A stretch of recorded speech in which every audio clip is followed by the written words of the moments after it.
So I think it all fits under the same umbrella, which is I wasn't just happy just doing one thing and just settling with it. I wasn't just making videos, or I've never just made a video for the sake of making a video and just kept my fingers crossed that it will go viral. I've always studied other channels, studied other people, tried to figure out what it is that makes their videos more successful than mine. Hello, everyone, and welcome to this week's episode of the YouTube Creators Hub podcast. This is the conversation portion of the show. I'm joined today by another wonderful creator, Tom Calton. He's a full-time content creator and photographer who recently hit the 5-year mark on his YouTube journey. Congratulations on that. A milestone he originally set as his make or break deadline. His main channel now has over 227,000 subscribers, more than 105 million views, and generated around $150,000 in revenue just last year, with 4 to 5 million monthly views across both long and short form content. Tom, how you doing? I'm good, thank you, Dusty. How are you? Doing really well. Really excited to have you. I've watched a good bit of your content. I love your style and just the things that you cover on your channel. So before we get started, tell the audience a bit about the origin story. 5 years ago, you just celebrated the 5-year mark on YouTube. How did this whole thing start? Like most life changes, it came with a global pandemic. So literally, I used to run a wedding photography and videography company here in the UK, and COVID hit, everything went completely upside down, and I've always wanted to start a YouTube channel but never had the excuse to do it. So that was the perfect excuse. I had plenty of spare time. I was obviously in lockdown in my own home, and I decided just to give it a go and get started. So that's how it all took off, and I decided to go with the photography niche, as it's something that I've been doing since I was 18, really. I've been a freelance photographer since then. I figured that was a subject that I knew the most about, that I could get started with, and yeah, it just snowballed from there, really.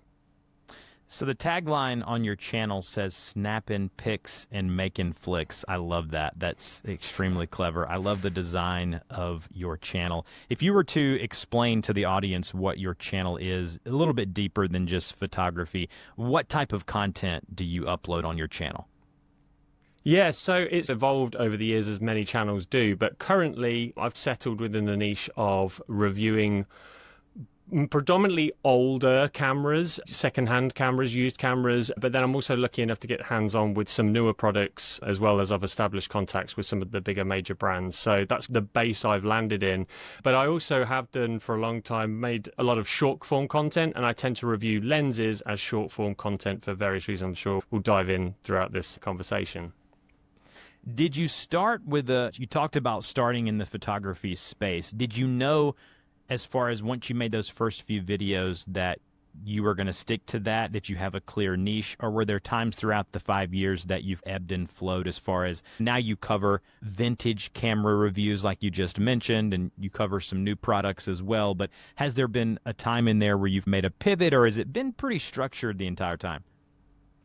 I've always remained within the photography niche right from day one, just because one of the pieces of advice that I received right at the beginning was that pick your niche, stick to it, don't tend to deviate, because the people that if you pick one topic, gather a load of followers, and then you change and go in a totally different direction, you're probably going to alienate your original fan base, and then it's going to be really hard to gain that momentum. So I've always stuck within photography, but I've always tried to go where the views are, if you like, but also try and find where the views are going, but also where my heart goes as well, because I don't want to just make content that I really, about a subject I'm really not interested in, because you're just going to quickly burn out and get bored of it. To start with, I actually, in lockdown, I was doing a lot of like self-portrait challenges, because you couldn't leave the house, and that was a fairly good start. And then an old friend of mine crawled out of the woodwork. He saw that I was posting YouTube videos on Facebook, and he was like, "Oh, you've got a YouTube channel now. I've just started working for Sigma, who are a big lens manufacturer." And he said, do you want to try some of our stuff out and make some videos? So I did that. Noticed a big jump up in views from doing that. So I was like, well, we're doing better here. So let's go over this. Let's explore this route. Use that as a jumping board to then contact other lens manufacturers, and it evolved into a lens testing channel for the longest time, for a good couple of years. And then I realized I wasn't making too much money, and certainly not enough to make a living from. So I was still working full time for my UK media company, corporate media company. So still doing that full time and then trying to make a video every week, at least one video every week. So I decided, look, I'm not making enough to survive on this. The couple of $100 that I do make is great, but I don't need to rely on that. So I can have the freedom to just pivot and do something else. And I noticed that there were a number of other creators who, obviously by this point, Shorts had evolved on YouTube, because obviously that started over the pandemic, but it really evolved and got to somewhere where you could really grow. There's a niche you could really grow in. So I decided, right, I'm going to scrap long form altogether. I'm not making any long form content, but I am going to make short form content every single day for as long as I can.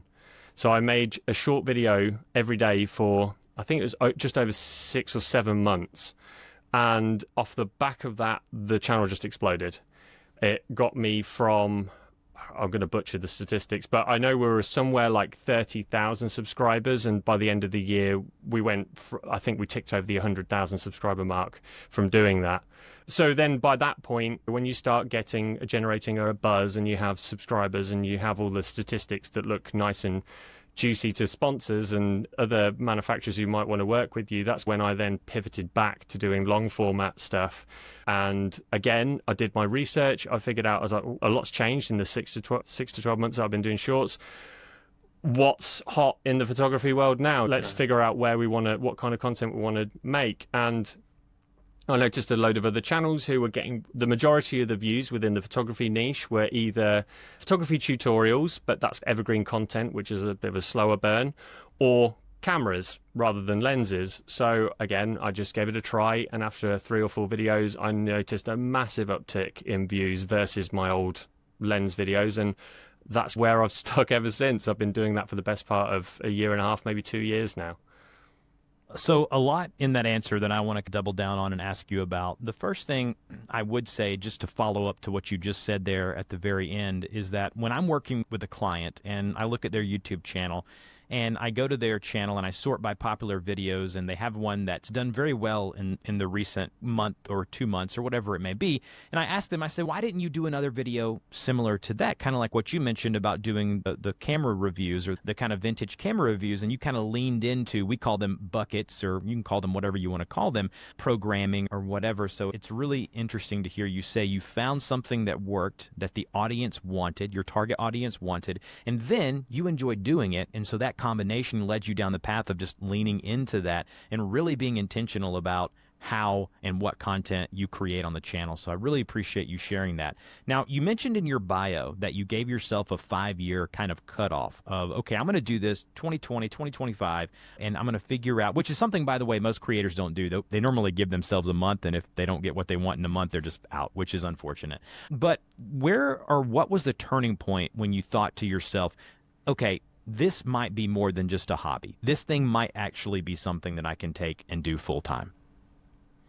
I'm always one of those people where if I want to do that, I'll just do it, and I'll find it's not a case of, oh, maybe that will happen. I'm like, when that happens, and I'll just go for it. But I'm also realistic in the sense that you sometimes in life can't do things forever and not make a buck from it and just expect it to one day miraculously work. You have to work on it. You have to change your tactic. Like, the goal can be the same, but the route that you take will probably change. It might not be the one that you forecast for yourself. You'll probably have to find your own way, but don't be discouraged by that. So yeah, it was very much a case of just trying to find where I need to be within the photography scape to make that work. But going to mentioning the 5-year cutoff point, that was the thing in my head. I was like, I'm going to make this work no matter how I do it. But also have to be realistic with myself and my family. I'm a family man. I'm reliant. Our family structure is where I'm reliant, the breadwinner. So I have to be making the money.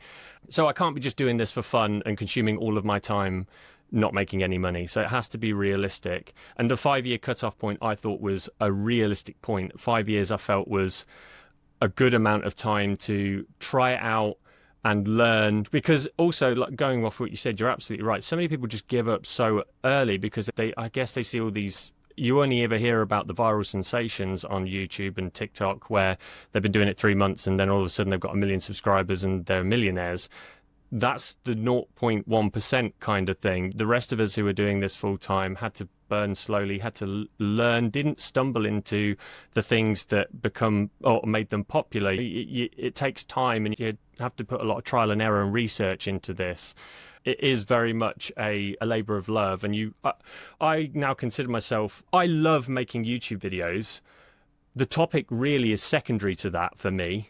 I want to eventually have multiple channels doing multiple things that I love doing, to just explore different niches and keep making content interesting for me. So I'm not one of those people who will just probably do this forever.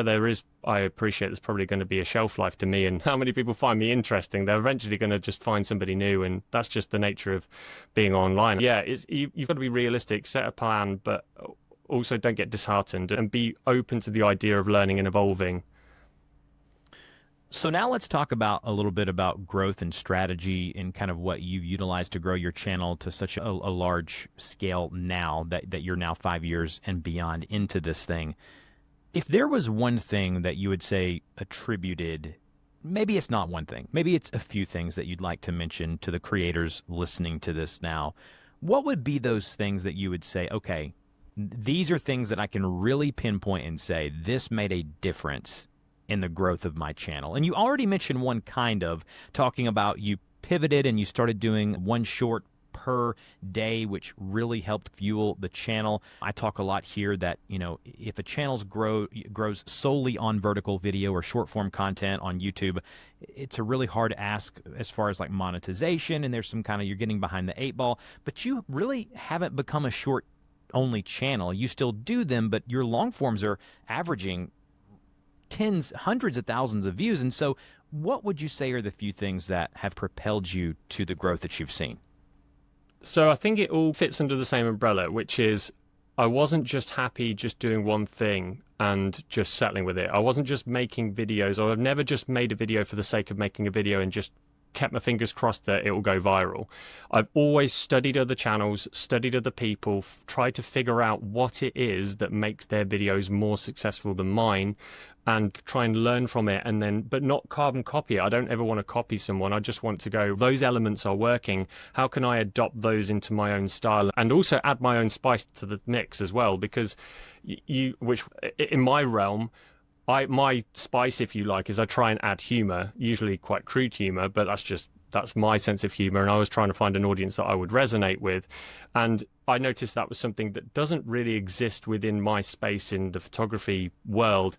There are people who inject a bit of humor, but it's usually quite light-hearted banter, whereas I tried to go something a bit more bullish and a bit more risky, because I saw the space, and that's worked. That's the thing that's got the most attention, because people immediately, I guess if you're used to the photography space where it is a bit dry, and then this guy comes in and he's making rude jokes, you're like, oh, who's this guy? You stand out a bit. So that would be the first thing. In a nutshell, find something that you can add to your space, but find a niche within your niche that is performing well, because that's a good place to start. But you also need something that you can do infinitely. So in my case, it turned out to be cameras, and obviously there are a lot of cameras. So whilst I might not be able to do it infinitely, because eventually I'm going to run out of used cameras to review, and new cameras don't come out that often, at least I've got a long-term strategy that I can ride on for as long as I can, and then decide to pivot to something else further on down the line. The second thing really fits the same mold, but shorts was the game changer. For various reasons, really. Firstly, it meant that I was making content every single day. I was thinking about content every single day. I was researching content every single day. I was trying new things every single day, and being willing to fail every single day. Because when you're doing a short every single day, the vast majority of them are terrible and they fail. And there are a handful of them that I made right at the start that they still flash up every now and again that they're getting comments, and I watch them back and I'm like, wow, that was terrible. Terrible lighting, terrible. My performance on camera is really rigid or awkward, and loads of that stuff. And you realize how quickly you evolve. But doing it every single day allowed me to evolve really quickly, way quicker than I would have done if I'd have just stuck doing lens reviews every week. So like I said, the strategy really for me, the goal was to, in order for me to monetize the channel and make this a full-time job, I needed to make that happen as quickly as possible. I figured out that shorts, daily shorts, was the best chance for that to happen. I did that, and then I was like, when I get the channel to a reasonable size, like 100, 200,000 subscribers, and I'm getting reasonable views, so I've got some ammunition to go to sponsors with and try and get some money from them to prop up the channel, then I'll pivot to long format.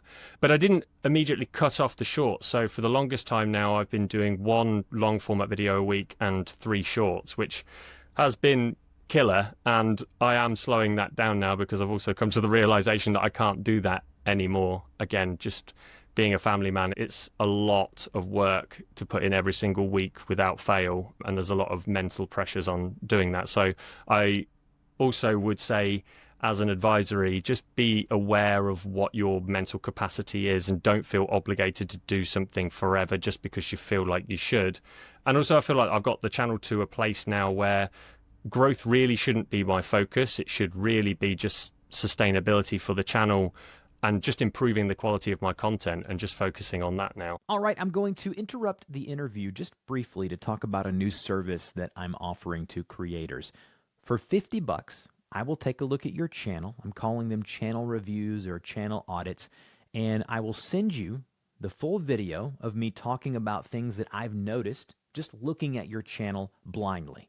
And I've done almost 50 of these now in the past month. And I'm going to say it's one of my new favorite things to do because I get to check out people's channels. And so if you're looking for a low barrier to entry to getting someone to look at your channel, give you a few tips, the 10-minute videos that I'm recording and emailing to people, one of the guys said this month that it was the best $50 he spent in the YouTube education space in over a couple of years. So definitely check that out if you haven't already. All right, now back to the interview. Is there anything that you've learned creating 1 short every day for such a long time and then doing 3 a week? What tips or tricks can you give the audience that are thinking, you know what, I'd like to implement or supplement my long form with a few shorts a week, or just to dabble, like you said, just to learn? I find it as a content creator, it can be a really good testing zone for maybe future long form videos and video ideas. What are some things that you learned that kind of help you and helped your short form videos get more attention or traction? So first of all, I would say don't treat them as 2 different animals. If you go in with short format content using the same structure as your long format content, usually the biggest problem is that people are too slow. You'll lose people. The world of short form content is savage. You've got 2 to 3 seconds once they've swiped onto your video or tapped on your video. You've got 2 to 3 seconds to get them. And if you don't get them, they'll be gone.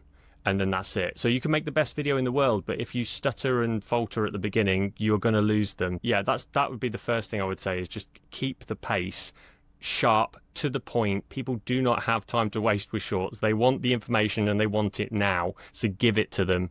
Also, in the early days where you're just trying to get the most traction as possible with shorts, keep them short. Keep them, you don't have to fill the full 60 seconds. If you can say what you're going to say in 30 seconds and deliver maximum value, absolutely do that. The name of the game really is viewer retention with shorts. You want to engage people immediately, and then you want to keep them there for the entirety of the video. And if you do that a number of times in quick succession, you'll notice your channel explode. But also be prepared to fail and test new things. Don't feel like, I think you can afford to be a bit more disposable with your content with shorts, which is always quite a nice thing in some ways. If you're okay with failing sometimes, you can try new things, and just make sure you go back and analyze, like, what caused that to fail. So be a bit more self-critical, but be fair on yourself. Don't be too harsh on yourself. You just need to be realistic and try and analyze, because what you thought may have been a good idea at the time, after a couple of weeks of doing that many videos, you go back and go, that's why that failed. It's because I was too slow with the delivery. I didn't give the people the hook that they needed to keep going, and then I didn't follow up with the value. You need the hook and then the value immediately. If you've got those 2 ingredients, you've probably got a good video. So your thumbnail style for your long-form videos, one of the things that I coach with my clients oftentimes is let the image breathe, let it speak in the thumbnail. And as far as verbiage and words go, you put those more in the title. I love the way that you've grown to design your thumbnails. And if people want to go, they can go to your channel. It's just at Tom, Calton, on YouTube. And the way that you do your camera reviews is you hold the camera and you put very little, if any, text on the thumbnail, and it's very high quality, very high contrast, the colors pop, and you can really sense and see what the video is going to be about before you even click into it. Can you talk about your thought process behind why your thumbnails look the way they do and why you've gone down that route? Yeah, absolutely. Do you know what? That's one thing that a lot of YouTubers I've met over the years have always picked out. And do you know what? It's just something I fell into. I did a few videos and I did that style of thumbnail, and those are the videos seem to perform well versus the other ones that I was experimenting more and trying harder with the thumbnail. So I ended up just redoing a bunch of thumbnails so they're all consistent. I'm always wearing a white t-shirt. I'm always using the same lighting. I'm always holding the camera at a specific angle or a specific way. I guess I'm very fortunate in the niche that I work in, where people just come. If I'm just doing camera reviews, you don't really need to try and drag people in, because if people are looking for a camera review, they just want to see a nice looking camera that's well lit, because obviously if you, as a photographer, you're drawn to nice photography, so it makes sense to keep that higher quality, but also just really clean, consistent. Consistency was the thing for me. I figured that if I make my thumbnails almost religious, people, if they're scrolling, they don't even need to look at whose channel it is. They don't need to look at the headline. They can immediately tell I've got a new video out. And if they care about my videos, they will click through and watch it. So yeah, that was the reasoning behind that, and keeping that consistent, just so that it's immediately obvious. And I have spotted a few other larger YouTubers who do that kind of thing. So I've just done it in the most simplistic way. Plus, also, because I'm originally from the UK, I'm currently in the UK now, but I actually live in Canada at the moment. So I needed something that I can replicate anywhere in the world. And it almost stresses me out now if I'm somewhere else and haven't got the ability to replicate that. It hasn't quite happened yet. I've always managed to get away with it. But yeah, that's the reasoning behind that.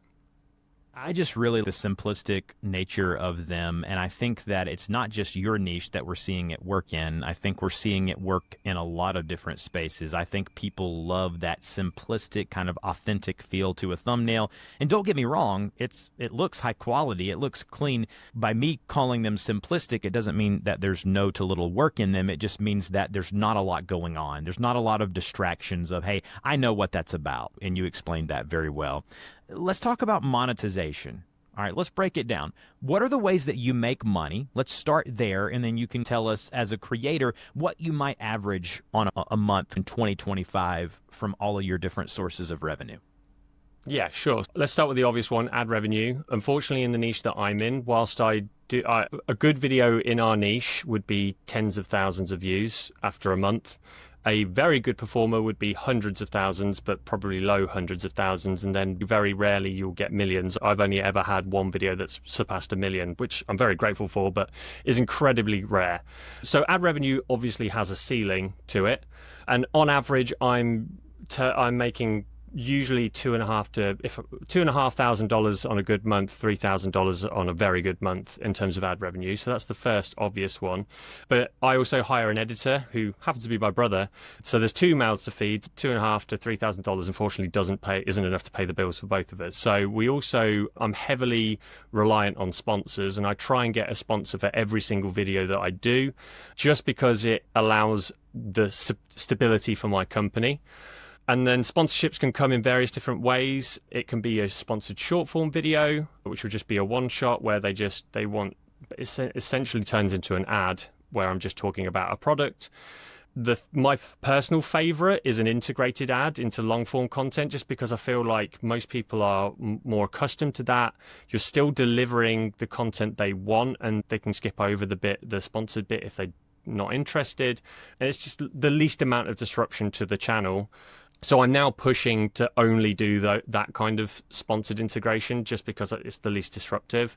And then the other one is full long form dedicated sponsored video, which can be anywhere from 5 to 10 minutes long, and how much you get paid for that will vary depending on the customer and the length of the video and all that kind of stuff. But again, I've done a few of those recently, and they always the comments are never very nice about it. You always get very judgmental comments about you're a shill or you're a sellout. And ultimately, I don't want to breed that kind of resentment. I'm only here to have fun. So I am taking a direction away from that now. But they are the main three sponsorships. And in terms of sponsorships total, again, it can massively vary, depends on who the client is and what kind of sponsorship. But broadly speaking, I can make anywhere between $6,000 to $12,000 a month with sponsorships. 12,000 a month would be a very good month. And then the final the final source of revenue really is that I sell Lightroom presets and LUTs on my website, and I tend to advertise that as much as I can within the videos if people want to buy them and help me out. But I try and keep them as low price as possible because I don't want to be charging tens or hundreds of dollars for this kind of stuff. So they're usually like $5 each, and then by the time you're taking off PayPal fees and taxes, you don't actually end up with that much. Usually it gets me another couple of $100, $300 to $500 a month on top. So yeah, they're the main three sources of revenue for the channel. Now that you have been working and doing this for a while, do you still find yourself trying to figure out, like, what are other ways that I can make money from this? And how do you decide where you devote your time? Because with ad revenue, like you said, it's got a cap to it in your niche, in your space. Ad revenue is dependent on views, not subscribers. So like a channel like mine, my tutorial channel, averages 50 to 75,000 views every day, Monday through Sunday. It can get, here lately, it's been getting 70 to 80,000 views per day. And so for me, I'm in a good space as far as the ad revenue goes, but oftentimes I'll have sponsored videos, I'll have links in the description that can help me out. But are you all the time thinking, okay, I know there's a cap to that. If I upload more videos, if they're still high quality, maybe I can get more ad revenue. But what are your thoughts on branching out? Because you've talked about possibly launching new channels around new passions, but where is your focus at now that you have the LUTs and the things that you've released? Have you thought about merchandise or affiliate revenue for the new cameras, the affiliate links for the new cameras that you review? Like, what are your thoughts on expanding? People may hear you say, oh, 12,000 whatever per month is great, but how can we go beyond that? Because you want to pay your brother and possibly bring other people on. So what are your thought processes there? Yeah, so one thing I should touch on as well very quickly is the 150,000 on average that I mentioned as turnover. I think the really big distinction in all of this is that's turnover. So that's the amount of money that my company brings in. Obviously, you've got taxes, I've got to buy cameras. I'm buying cameras every single week, which are a couple of $100s every time. And I'm usually too busy to actually sell them afterwards. I used to sell them on and get more funds, but now I'm just so busy. I've got an absolute basement full of cameras at the moment, which is very stressful, but that's a me problem. So you got that. You've got to pay my editor. Obviously, most of the deals that we do are dealt in US dollars. My company's based in the UK. The pound versus the US dollar isn't perfect that way round.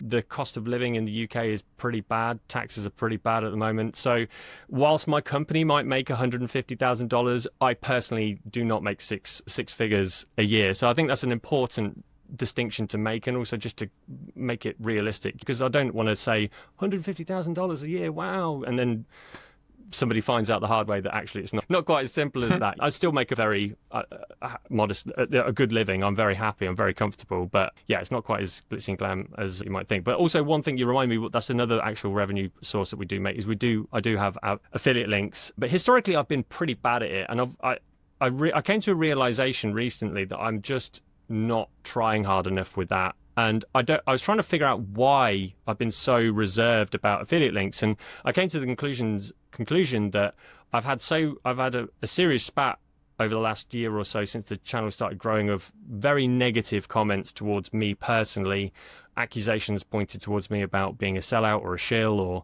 all of that kind of stuff. And personally, I try to be as morally squeaky clean as I can. I don't do things that I feel like, I try and be transparent with sponsorships and all of that kind of stuff. I think being accused of being crooked really affected me in a way where it pushed me away from trying to make this into a business because I was worried about the ridicule. And then I met up with another YouTuber called Mark Weemels, who I got speaking to a year ago on Instagram. He has a photography channel. He predominantly looks at lenses. We've always just really got on really well, and we met in Vegas at a show called NAB a few months back, and for the first time we just hit it off. We spoke so much, and he is one of the smartest guys I know in this space, hands down, in terms of making YouTube a business. And He's just I owe him a lot because he really did pick me up and shake me a bit. And I came away from that revitalized. So since then, I've really slapped myself around the face and started really pushing affiliate links. And I've almost doubled my affiliate revenue just by doing that. And the biggest thing I can tell you, the one single-handed thing that I hadn't been doing and since changing has doubled my affiliate revenue is having links on the very first line of the description. I always never did that because I felt A, it looked spammy, and B, it probably would affect SEO. Hasn't done either. Nobody's batted an eyelid that I've done that, and I've just had more clicks from it, and the SEO hasn't changed and hasn't affected my videos negatively at all. And also pinning the same links in the first comment as well. It's one thing I didn't do because I schedule videos, and I didn't realize that when you upload a video, if you set it as unlisted, click on the video to watch it, you can comment and pin a comment, and then you can go back and then set it scheduled. Didn't know that. Been doing this for almost 5 years. Didn't realize that. Every day's a school day. Absolutely. I oftentimes tell my wife never to go in the comment section of one of my videos because I'm worried about what the people are going to say. And early on it bothered me, but as I've grown, I've gotten older, I've matured, obviously, I realized that at the end of the day, it doesn't matter what these people say. They can say all they want in the comment section. You know who you are morally. You know that you're doing the right thing. And at the end of the day, if people create content like what I'm doing with this podcast, in order for me to be able to devote the tens of hours, sometimes way more than I should, on this show, I have to make money from it. And so I love I get them very rarely, but I'll get comments and reviews on the podcast that say, oh, the first minute was all about what he has to offer or the sponsorships. And then I'll listen to Tim Ferriss podcast and he'll have 9 straight minutes of advertisements. And it's just, I'm over it at this point. We have to eat too as creators, and doctors are not going to show up and work on you and do a surgery if they're not getting paid. They're just not going to do it out of the goodness of their heart. So I know content creation can look different because you're like, oh, you're just making videos. Or, oh, you're just recording podcasts. But that's not how this works. We're making a difference. We're changing lives. Yes, maybe not, I can state this, not near as much as a doctor or a nurse or a lawyer, but still the things that we say, the platform that we've been given, it matters. And these negative comments can really drag good people and good creators down. And I'm here to say on this podcast, don't let that happen to you. Put your blinders on, put up some guardrails, and just keep trudging forward. And that's really going to help you be a better, more authentic creator. The last thing I want to ask you, Tom, is tens of thousands of people listen to the show every week, and I'm very thankful for that. All the creators that listen, if you're listening today this far into this episode, thank you so much for listening. I get emails. We listen every week. We're so thankful for the value that your guests bring, because I don't bring the value. I really just facilitate it, and I understand, and I'm okay with that. So I want to ask you, the final question today is, for all of those listening out there, creators, whether they're aspiring to be or they are a creator currently trying to grow a channel, what would be the one piece of advice that you would give them? Maybe something you wish you would have known sooner, or just whatever it may be. Yeah, so there's 2 bits of advice that I've been really toying with lately. The first bit is the obvious one you've probably heard a million times, but it is true, is just start. Doesn't matter if they're terrible, doesn't matter if, you hate them in a year's time, you can always delete them, but just start. I have been dreaming about this job since I was 14, 15, maybe 16. Always dreamed of doing this in one way or another. Originally, I wanted to be on a gaming channel, so maybe that will happen in the future. But I've always wanted to start, never did, and I really wish I started it sooner. I think I would have had way more experience way sooner had I started sooner. But then everything happened for a reason, I believe. Maybe I wasn't meant to start sooner. But if you can start sooner, start as soon as you can. The second thing I would say is, whilst I don't regret my journey so far in the slightest, I have come to the realization that this niche that I'm in does have a ceiling, and I feel like I am already hitting it to a degree. I'm obviously no Peter McKinnon. There are very few people who ever skyrocket to that kind of level of success, and I don't really have any desire to be that, but the channel is what it is, and I love it for what it is, but I'm very quickly exhausting all of the avenues that I wanted to explore and thrive in. As I mentioned earlier, starting a second channel has always been my dream, and I have actually started a second channel. I started it in February. If you want to check it out, it's called Bobblehead Tales. It's a completely different channel to what I'm doing now. It's an animated history channel where I inject as much humor as I can into it, and that has seen exponential growth. We started February, and I think we're at 18,000 subscribers now. After releasing, I think we've released like one short every week since then, and we're now transitioning into long format content. But the reason for choosing that niche specifically is because the ceiling for that niche is millions, not tens or hundreds of thousands of views. So with that, you have way more. The sky's the limit with stuff like that. It's a niche that there's not much content going into it because it's really difficult and quite hard to do. You need very specific sets of skills to be able to provide that. Luckily, I've got a friend who also works for my media company here in the UK, who's an insanely good animator and illustrator, and he's the other driving force behind this channel. So I do all the production and stuff, and he does the animation and that side of things. So that is basically the next project for me, and I do envision in the near, not too distant future, my photography channel slowing down a bit to allow more space for that. In a roundabout and a long-winded way of saying what I'm saying is, make sure the niche you pick has the ceiling that you're happy with.